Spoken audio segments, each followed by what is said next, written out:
국회 입법데이트의 이익선입니다. 우리가 보통 사고가 나면은 제일 먼저 떠오르는 번호, 바로 119죠. 그런데 이 사고가 났음에도 불구하고 119 구조 구급대를 제때 부르지 않아서 부상자가 사망에 이르는 사고가 나서 주의를 안타깝게 하고 있습니다. 자, 오늘은 건설 현장에서 일어나는 안전사고와 관련된 법안을 살필 겁니다. 산업안전보건법 개정안이고요. 또 다른 안은 장애인 고용과 관련된 장애인 고용 촉진 및 직업재활법 개정안입니다. 자, 이 두 개정안을 대표 발의하셨습니다. 새정치민주연합 한정혜 의원 모셨습니다. 의원님 어서 오십시오. 네, 안녕하세요. 예, 반갑습니다. 의원님께서는 국회 내 산업안전기본법 전문가라는 말을 들으시던데요. 이 19대에 들어와서 산업안전 관련 법률안만 벌써 3건을 내셨거든요. 이번에 발의하신 산업안전기본법 개정안을 발의하시게 된 계기도 궁금하고 입법 취지와 함께 설명해 주십시오. 네. 아마 산업안전 전문가 얘기를 해주시는 건 제가 산업안전 보건 분야에 오랫동안 몸을 담았었기 때문에 네. 이렇게 봐주시는 것 같은데 그에 맞게끔 사실은 입법 활동을 하는 것도 맞겠죠. 예. 그 이번에 개정안을 낸 것은 부산 신세계 센텀 네네. 그 현장에서 신세계 네. 건설 현장에서 사실은 사고가 발생을 했었습니다. 네. 한 6.7m 정도 되는 높이에서 건설 현장 노동자께서 떨어지셨는데 추락을 추락을 하셨는데 이게 바로 조치가 되지 아니하고 한 30분 정도 그 현장에 방치가 되었었던 것 같아요. 발견했는데도. 발견을 했는지 안 했는지도 사실은 잘 확인이 인지가 안 안 되는 되고. 거죠. 네네. 그만큼 관리 감독이 제대로 되고 있지 아니하다. 고소 작업을 한다라고 하면 사실은 누군가는 감시 역할을 하는 분이 계셔야 되는데 그것도 네. 존재하지 않았다고 보는 것이고 네. 지나가시던 분이 그것을 발견하고 사실은 저런. 얘기를 해서 결국 알게 되었던 것이죠. 네. 그렇게 했는데 회사 측에서 취했던 조치가 그러면 우리가 사고가 났을 때 사실은 가장 먼저 생각나는 번호가 아닌 게 아니라 119인데 그렇게 하지 아니하고 회사가 지정해놨던 병원에 아하. 연락을 해서 그 지정병원에서 앰뷸런스를 보낸 것이죠. 뒤늦게. 그런데 뒤늦게 네. 보냈습니다. 보냈는데 보냈는데 실제 그 병원을 갔더니 우리는 척추 전문 병원이어서 이분을 응급 조치를 하기는 어렵다고 해서 다시 119를 불러서 사실은 제3 다른 병원으로 옮기는 어찌 보면 우리가 골든 타임이라고 할 수 있는 특히나 그렇죠. 응급 상황에 처해 있을 예. 때 골든 타임이라고 할 수 있는 그 시간을 놓쳐서 어찌 보면 살릴 수 있었던 분을 사실은 우리가 잃어버린 것이 아닌가. 그런데 이것이 이번 한 건에만 있는 것이 아니라 그동안 지속적으로 있어 왔습니다. 특히나 건설 현장에서. 네네. 그래서 이렇게 해서는 안 되겠다. 조금 법적으로라도 강제해서 119에 바로 즉각 그 응급 활동이 가해지게끔 해야 되겠다 해서 이번 법안을 내게 됐습니다. 근데 공교롭게도 참 큰 회사들이에요. 방금 말씀하신 센텀시티 현장도 그렇고 서울 석촌동 제2롯데월드 건설 현장도 그렇고 대기업이 이제 관여하는 그런 현장인데 더더군다나. 근데 이렇게 지연하다가 그 치료 시간을 놓치고 목숨을 잃는 사고가 한 번이 아니고 지금 간간히 이어지고 있는데 이게 왜 그렇다고 파악하십니까? 사고가 났을 때 일단은 사고를 은폐하려고 하는 사고를 노출시키지 않으려고 하는 기본적으로 사업주 또는 그 사업장의 네. 의식이 존재합니다. 특히나 건설 현장이. 그 이유는 이제 건설 현장에서 산재 사고가 많이 났을 때 우리가 공공입찰이라고 하죠. 관급공사를 수주함에 있어서 불이익을 주도록 되어 있어요. 산재 사고가 많이 나면은 점수에서 조금 감점을 받게 되는 것이죠. 그렇군요. 감점이 많게 되면 건설 현장 수주를 할 수 없게 되는 상황이 발생할 수 있으니까 가능하면 어떤 사고든지 그 사고의 크기에 관계없이 이게 네. 중대재해건 뭐 약한 재해건 네. 관계없이 일단은 신고를 하지 아니하고 자체적으로 어떻게든 처리를 해서 하려고. 숨길 수 있으면 숨기려고 하는 그런 속성이 내재해 있다 보니까 이런 일이 벌어지고 있었던 것이죠. 그럼 이 현행법상의 근로 현장의 그 위험 발생 조치에 대해서 어떤 규정들이 있는지 일단 궁금하고요. 또 개정안을 내셨다는 건 현행법에 부족된 부분이거나 잘못된 부분이 있기 때문이실 텐데 그간 현행법상에서 실효성이 부족했던 원인은 또 어디에 있었을까요? 현행법상으로는 이렇게 되어 있습니다. 작업을 진행함에 있어서 정말로 근로자들에게 아주 위험한 상황을 초래할 수 있을 정도의 상황이 발생했다 그러면 노동자들을 대피시킬 의무가 사업주에게 주어져 있어요. 네. 그래서 작업을 중지시키고 하는데 네. 그것이 아니라 응급 상황이 발생했거나 실질적으로 위급한 상황이 발생했을 때 신고를 하도록 하는 규정은 없어요. 실제로 환자가 발생을 했을 때. 우리는 그냥 일반인의 입장에서는 응급, 위급은 당연히 신고 이렇게 그렇죠. 당연히 머릿속에 그건 입력이 되어 상식적으로 있는데. 저희가 하는 것이지 예. 사업주에게 사업장에서 그런 일이 벌어졌을 때 신고하도록 하는 의무 규정은 사실은 존재하지 않았던 것이죠. 그것은 그렇군요. 너무나 상식적이라고 했기 때문에 사실은 법적으로 아마 정비가 네. 안 되어 있을 수도 있다고 봐집니다. 그래서 사업주는 사업장에서 사고가 나더라도 그냥 시간이 경과하더라도 신고만 하면은 되게끔 되는 것이죠. 늦게라도. 그러다 보니까 자기들이 취할 수 있는 모든 조치를 취하고 난 다음에 신고를 하게 되는 상황이 발생하고 또는 네. 그 응급차를 부르는 상황이 발생하게 되니까 환자가 발생했을 때 제대로 된 치료를 제때 받지 못해서 경상이 될 것이 중상이 되고 그냥 저런. 중상으로 끝날 것이 사망재해로 예. 가게 이어지는. 되는 네. 그런 현상이 지금까지는 발생을 하고 있었습니다. 이런 허점이 있었군요. 너무나 상식적이어서 당연하다고 생각했던 것이 믿고 했던 것이죠. 누구나가 다 우리 네. 어릴 때부터 교육을 받지 않습니까? 당연하죠. 당연하게 예. 환자가 생기면 119예요 라고는 하지만 그게 사업장에서는 안 통하고 있었던 것이죠. 그렇군요. 그러면 건설 현장에서 이제 근로자들에게 이 총각을 다투는 어떤 그 위험하고 위급한 상황이 발생한다 쳤을 때 지금같이 이렇게 좀 불합리하고 별다른 대책도 없고 이렇게 뭐랄까 무마하는 형식으로 다 이어져 온 거를 근로자들은 익히 알고 있을 텐데 여기에 대해서 왜 더 개선하려고 하고 별다른 이의를 제기 못하고 그냥 묵묵히 일을 하셨을까요? 건설 현장에도 대기업과 중소기업 간의 음. 관계, 가불 관계가 형성이 되어 있는 것이죠. 네. 건설 현장에서 일감을 받아서 일을 하시는 분들은 빤한 것이거든요. 이 건설 현장이 아니면 저 건설 현장. 그렇기 때문에 내가 이 대기업으로부터 만약에 다른 얘기를 하거나 이렇게 해주세요라는 말을 했을 때 네. 불이익을 당하거나 하면 다시는 이 회사하고 일을 못하게 되는 건 아닌가. 그래서 다음에는 우리에게는 우리 중소규모 하청을 받아서 일을 하는 현장 노동자들에게는 그 네. 업체에게는 일감을 주지 않을 것이라고 하는 불안감이 있기 때문에 불만이 있어도 불안이 존재해도 위험이 있어도 울며 겨자 먹기로 어찌 보면은 그냥 참고 넘어가고 하는 경우가 많았던 것이죠. 참 그런 부분이 애매한 것 같아요. 만약에 이런 상황을 대기업에 얘기하면 우리가 언제 그랬냐? 언제든지 얘기해라.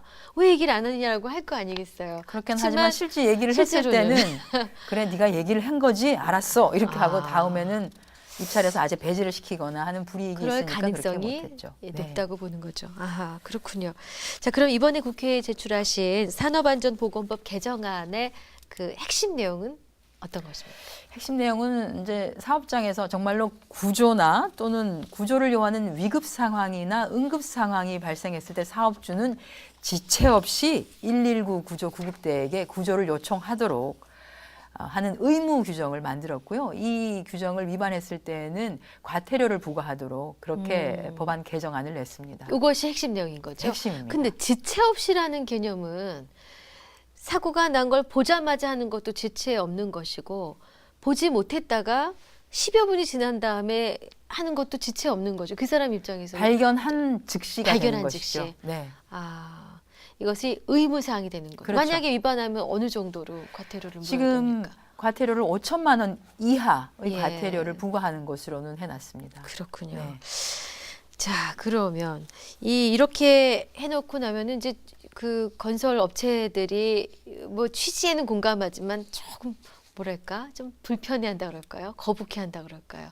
마구 환영할 것 같지는 않은데 어떠신가요?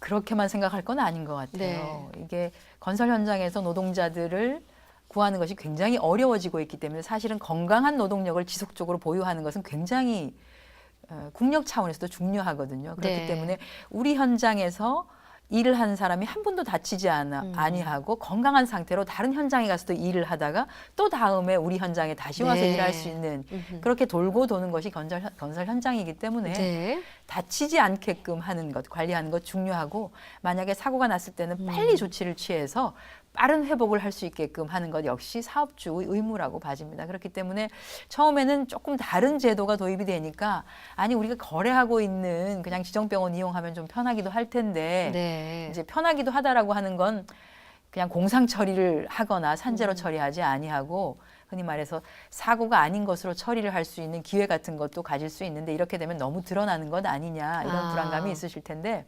그것보다는 좀 더 건강한 노동력을 지속적으로 확보한다는 차원에서 이해를 해주시면 길게 보면 훨씬 더 사업주에게도 도움이 되지 않을까 이렇게 봅니다. 또 무엇보다도 사고가 발생하지 않도록 더 긴장하고 더 안전장치를 그렇죠. 마련한다라는 측면도 있겠죠. 근데 사실 우리나라가 산재 후진국이라는 불명예스러운 타이틀을 저희가 오명을 갖고 가지고 있습니다. 네네. 이제 우리나라 산업재해와 관련된 법이 그 뭐 좀 업무상 질병 인정 기준을 포함해서 산재 보장 기준 자체가 좀 엄격하다라는 엄격합니다. 지적들이 있습니다만 앞으로 산업재해 관련한 법들이 우리가 그 산재 후진국을 탈출하기 위해서 어떤 방향으로 가야 한다고 보시는지요? 지금은 그 업무 관련성 질병을 산재로 인정하는 비율 자체가 예전보다는 높아졌지만 여전히 네. 굉장히 까다롭게 되어 있어서 돈이 없는 노동자들이 질병에 걸리거나 사고를 당한 것도 굉장히 억울한데 네. 결국은 소송까지 가야지만 이걸 인정받는 경우가 굉장히 많거든요. 네. 그런데 사실은 정부가 지는 경우가 태반이에요. 소송에 네. 가게 되면. 근데 그 소송 비용을 그러면 어찌 보면 또 국가 비용으로 충당을 하는 것이거든요. 그래서 폭넓게 그 직업과 관련한 질병이라든지 사고 같은 것을 좀 인정할 필요가 있다. 그렇게 인정을 해서 이미 말씀드렸습니다마는 그 노동 현장에서 우리가 흔히 말하는 생산 현장에서 일하시는 분들이 건강한 상태를 지속적으로 유지할 수 있게끔 해주고 다치거나 병들거나 했을 때도 빨리 치료를 받게 해서 그분들이 다시 빨리 현장으로 산업 현장으로 나올 수 있게 하는 것이 굉장히 큰 국력에 도움이 된다. 그런 차원에서 보면은 지금 많이 굉장히 까다롭게 인정하고 있는 업무 관련성 질병이라든지 사고 네. 재해라든지 이런 것들을 좀 폭넓게 인정하는 방식으로 가야 되지 않을까 이렇게 봐집니다. 그럼 선진국은 그렇게 가고 있습니까? 그렇게 가고 있습니다. 그렇군요. 자, 이제 오늘 두 번째 내용입니다. 이 뭐 장애인 관련한 내용이 될 텐데요. 뭐 국가 지방자치, 지자체라든가 50인 이상 이 공공기관에서 장애인을 어느 정도로 실제 고용하고 있는지 현황을 좀 파악해 보셨죠? 현황을 저희가 그 파악을 했는데 국가기관의 경우에는 법에 근거해서 장애인 고용을 전체 노동자 수의 한 3% 정도를 고용을 하도록 의무 고용이 되어 있어요. 그런데 네. 3%에 미치지 못합니다. 3%에 미치지를 못해서 대부분이 의무 고용을 지키지 않아서 사실은 장애인을 고용하지 않으면 별도로 부담금을 내도록 되어 있거든요. 그래서 네. 부담금을 차라리 내고 있는 중앙 정부 또는 네. 국가기관들이 상당수가 있었습니다. 그건 참 네. 어찌 보면은 국가가 국가의 역할을 법을 제대로 지키고 있지 않으면서 우리가 민간 영역에다가 이렇게 해라. 고용을 조금 더 활성화시킬 수 있도록 해라라고 하는 것이 어찌 보면 좀 잘 맞지 않죠. 네. 그렇기 때문에 일단은 정부, 지방자치단체, 네. 국가기관, 네. 공공기관들이겠죠. 우선해서 이 고용률을 지킬 수 있도록은 노력을 해야 되지 않을까 그렇게 봅니다. 네. 이 1991년에 장애인 의무 고용제가 도입된 것으로 들었는데요. 당초 취지가 굉장히 좋았을 거 아닙니까? 맞습니다. 어떤 취지로다가 처음에 시작됐는지. 그 직업이라고 하는 게 우리가 사람이 사회생활을 하면서 굉장히 중요한 것 중에 한 부분이거든요. 어찌 보면은 그 인간다운 삶을 영위할 수 있게끔 해주는 원동력이 되기도 하고 그 네. 직업을 통해서 어찌 보면 자기가 살아가는 존재의 의무를 또 네. 그 파악하기도 하십니다. 그렇기 때문에 어떤 한 사람의 삶을 좌지우지하는 굉장히 큰 요소가 사실은 직업이기도 해요. 네. 또 하나는 그 사회를 구성하는 가족 또는 가정이 꾸려지기 위한 제대로 작동되기 위한 것에도 역시 일이라고 하는 것이 굉장히 큰 역할을 많이 하기도 하죠. 그런데 그 장애인의 경우에는 비장애인보다도 일자리를 구하는 것이 굉장히 어려운 것은 사실입니다. 그것은 네. 우리가 현실적으로 어렵다는 것은 아는 것이죠. 그렇기 때문에 그러한 어찌 보면은 그 장애물이라고 할 수 있는 것들을 가능하면 좀 줄여주자. 그렇게 하기 위해서 일단은 국가기관이나 공공기관부터 우선해서 장애인들이 사회로 이렇게 한 발짝을 뗄 수 있는 네. 그 큰 걸음을 하는데 보탬이 되도록 하게 하자라고 해서 이 법안이 시작이 된 것이거든요. 오랫동안 지속되어 왔기 때문에 사실은 의무 고용률이 어느 정도 조금씩은 좋아지고 있습니다만 거기에 비해서 우리가 산재 같은 것 때문에 장애인이 되신 분도 또 네. 많습니다. 아, 그러다 그렇죠. 보니까 예. 장애인이 점점 또 늘어나는 것이죠. 네. 근데 이분들에게는 기회가 주어진다면 난 정말 열심히 일할 수 있을 것 같은데 단지 그 장애라는 것 하나 때문에 일할 기회 자체가 주어지지 않는 경우가 많더라는 네. 것이죠. 그래서 전체 그 대한민국 국민 중에서 장애인이 차지하고 있는 비율을 감안한다라고 하면 네. 일자리에서도 그 장애인들의 그렇죠. 비율만큼은 사실은 예. 배려를 어느 정도 하는 것이 맞는데 그렇습니다. 민간 기관에까지 저희가 또 강제로 하기에는 그렇겠지만 좀 권유를 하도록 하고 국가기관이나 공공기관은 우선해서라도 그것을 네. 지킬 수 있도록 하는 것은 맞다고 봐지기 때문에 의무고용률을 조금씩 점진적으로라도 좀 올려가자라고 해서 이번에 개정안을 냈습니다. 그렇군요. 그러니까 그동안 노력은 해왔지만 사실 장애인 고용 정책 활성화 정책들이 이미 있어 왔지만 노력에 비해서 사실 그닥 큰 실효를 아직은 못 거두고 아직은 있다라고 그렇습니다. 보시는 거죠. 네. 그럼 이번 장애인 고용 촉진 및 직업 재활법 개정안에 담긴 핵심 내용은 어떤 것입니까? 현재 의무 고용률이 100명 중에 3명, 네. 그러니까 이제 100분의 그 3의 비율로 고용을 하도록 되어 있는데 네. 이것을 해년마다 조금씩 늘려서 네. 2019년까지 1000분의 50 네. 정도로 그러니까 이제 5% 정도까지 5%. 한번 늘려보자라고 네. 하는 취지를 담고 있습니다. 네. 이거는 뭐 의무사항인 거죠. 의무사항으로 지금은 어쨌든 네. 시작은 합니다. 네. 저희가 발의는 그렇게 했는데 쉽지는 않을 것 같고요. 그러나 네.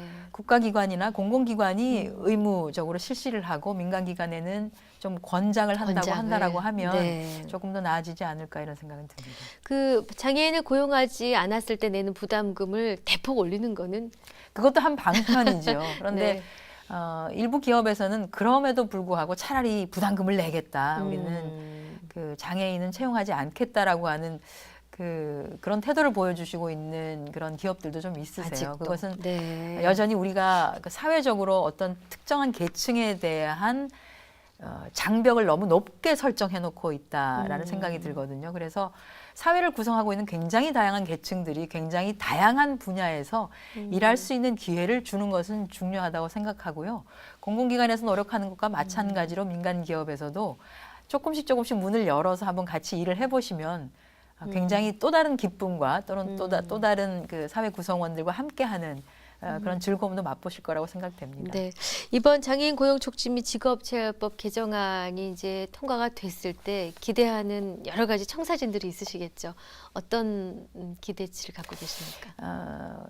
장애인들에게 고용의 기회가 주어진다는 것은 그 장애인들이 건강한 사회인으로서 역할을 한다라고 하는 굉장히 네. 큰 기쁨을 줄 수 있거든요. 그런데 장애인들이 기쁨을 가지고 사회생활을 또는 그 삶을 영위한다고 하는 것은 그분들이 굉장히 건강하게 유지할 수 있는 그럼요. 기회를 주는 것입니다. 도움을 그래서 받는 게 아니라 그렇죠. 스스로.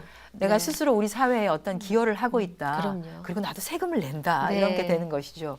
그렇기 때문에 우리 사회를 구성하고 있는 여러 부분 중에 한 부분인 장애인에게도 사회 구성원으로서 역할을 부여하는 측면으로 본다라고 하면 단순히 월급을 주고 일자리를 준다라고 하는 것을 벗어나서 네. 함께 가는 사회를 네. 위한 바탕으로서의 한 자리를 만들어주는 것이 되지 않을까 이렇게 생각됩니다. 네. 좋은 결과가 있으셨으면 좋겠습니다. 네, 저도 기대합니다. 네. 이제 끝으로 이제 19대 국회 임기 내에 꼭 처리하고 싶은 현안이 있으시거나 혹은 이제 새로 계획 중인 입법 계획이 있으시다면 한 가지 말씀해 주십시오. 제가 지난번에 한번 입법 데이트에서 한번 말씀을 드렸던 건데요. 네. 지금 저희가 그 공휴일의 경우에는 네. 공공기관에 종사하시는 분이거나 금융권에 종사하시는 분 또는 공무원들만 사실은 공휴일이 유급휴일입니다. 네. 그게 아니라 일반 민간 기업에 또는 중소기업에 근무하시는 분들은 공휴일이 유급휴일이 아니에요. 그렇군요. 그래서 네. 공휴일을 남들과 똑같이 쉬고 싶으면은 자기가 가지고 있는 연차 휴가를 써야 되는 상황이 발생을 하고요. 네. 연차 휴가를 써서라도 좀 쉬었으면 좋겠는데 사실은 쉬지 못하는 경우가 굉장히 많죠. 그런데 네. 경제를 경기가 활성화되려고 하면 사실은 쉬는 것도 경기 활성화의 한 부분이거든요. 네. 어찌 보면은 쉬는 것을 통해서 또 소비를 다른 하겠죠. 내적 이런 예. 것을 통해서 소비를 또 진작시킬 수 있는 것이 있기 때문에 이것이 근로기준법 개정안에 담겨져 있는데 네. 공휴일을 다 같이 쉴 수 있는 것 이것이 좀 제대로 논의가 좀 되었으면 좋겠다는 생각을 하고요. 또 하나는 산업안전보건법 개정안 네. 이건 말고 하나를 내놓은 게 있는데 그건 뭐냐면 지금 예를 들어서 어떤 회사에서 사고가 났는데 네. 뭐 롯데건설 현장에서 사고가 났는데 사고 난 사람의 회사 이름을 보니까 롯데가 아니라 다른 무슨 회사. 이상한 회사인 예. 거예요. 그러니까 예전에는 우리가 어느 자동차 회사에 근무한다라고 하면 당연히 자동차 소속인 줄 알았는데 그게 아니라 그 회사 내에서도 좀 위험한 업무이거나 좀 유해한 물질을 많이 사용하는 업무는 다 하청을 주더라는 거죠. 네. 근데 하청을 주면서 유해하지 않도록 관리 감독을 하고 좀 더 많은 급여를 주고 여러 가지 조치를 취해서 이렇게 하청을 주면은 괜찮은데 그렇게 하지 아니하고 아무런 조치 없이 알아서 작업하세요라고 해서 사실은 노동자들을 위험한 작업에 또는 유해한 작업에 그냥 노출시키는 경우가 있고 그러다 보니 산재 사고가 그렇게 줄지를 않고 그렇군요. 있습니다. 그래서 네. 특정하게 아주 위험한 작업, 아주 유해한 작업의 경우에는 네. 하청을 주지 못하게끔 아, 그 회사 자체적으로 내에서는 해결하게끔? 그렇죠. 회사 네. 내에서 있는 경우에는 그런 개정안을 냈습니다. 아주 특정한 아주 발암성 물질을 다량 취급한다든지 네네. 또는 고소 작업 이런 아, 것들의 경우에는 예. 또는 질식 작업. 네. 최근에 질식 사고도 많이 일어나는데 사고는 당했는데 보면은 다른 곳. 다른 곳이거든요. 아, 그래서 그렇군요.